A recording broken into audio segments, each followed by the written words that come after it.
Akalar, bizni so'qoq somsamizda xudo xolasa mana 3 xil ko'katdan qo'shib qilinyapti. Xo'p, bular xulgar, tog'da o'sadigan nimadan, o'sha ko'kat o'simlik. Bunisi qizilchaning bayi. Buni ham foydali xususiyatlari ko'p, vitaminlarga boy. Bu o'zimizda o'sha ismalar. Xudo xolasa bir o'ta chiroyli holatda pishyapti, mazasiga gap yo'q. Xudo xolasa mana pishgan jarayonlarni ham hozir qo'yaman. Bemalol kelaverasizlar. Qo'shtepada bu somsa nomer 1 bo'lib turibdi.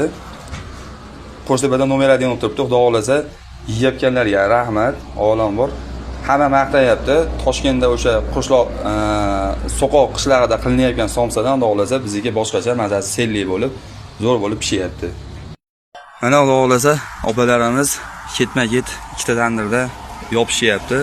O sellining otilishini ko'ryapsizlarmi? Mazasiga gap yo'q, somsalarimiz selli bo'lib, shirin bo'lib pishyapti. Xudo xolasa mana joylari qilib qo'yganmiz, akalar. Bemalol kelaverasizlar. Oilaviy keslarni ham chiroyli xudo xolasa joylar qilib beramiz.